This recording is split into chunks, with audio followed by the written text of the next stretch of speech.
force. We hear the usage of this term many times in our day-to-day life.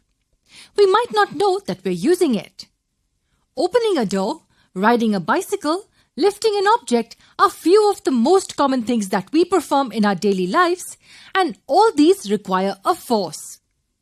What is a force? Consider a ball lying on the ground at rest.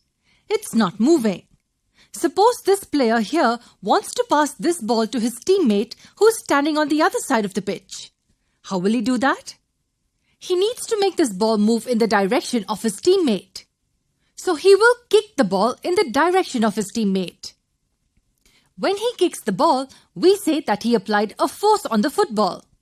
Yes, the kick is nothing but the force he applied on the ball. Now suppose that we have a desk here at point A. A person wants to move this desk from point A to this point B. Again, how will he do that? Here, he will push the desk towards point B. In this case, we say that the person applied a force on the desk in order to shift it. The push here is the force that the person applied on the desk. Similarly, when you lift some object from the table, we say that you applied a force on that object. Here, the force is applied in the form of lifting.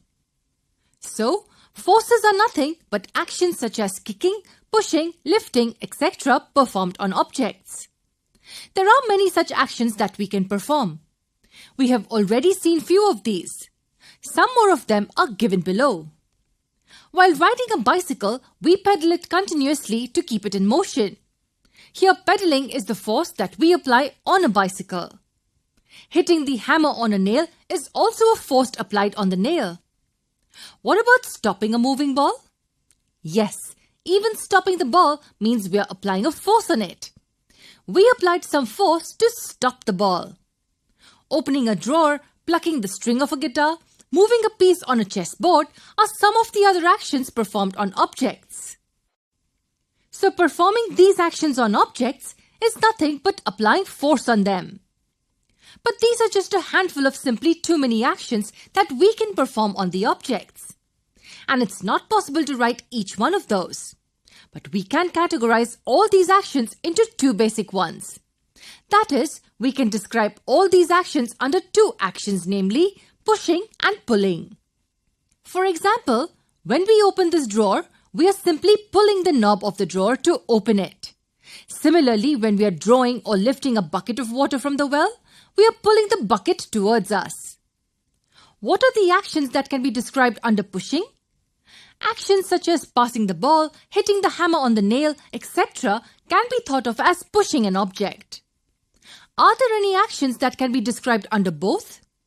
Yes, there are. Suppose there's a book on the table, you can either pull it towards you like this or push it away from you like this. So moving an object can be described under both. Similarly, opening or shutting a door can be thought of as both. So we can safely say at this point that the forces are nothing but the push or pull applied on objects. Forces are due to interaction between the bodies or objects. What does it mean? Let's go back to our first example of this video. Here, in order to pass the ball to his teammate, the player must move it. That is, he must interact with the ball to move it in the direction of his teammate. He interacts with the ball by kicking it. The ball and the player interact with each other.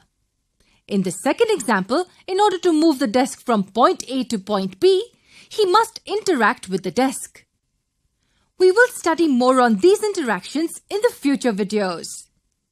Now, since we are clear with the basic understanding of what force is, let me put its definition in front of you. It states that a force is a push or pull upon an object resulting from the object's interaction with another object.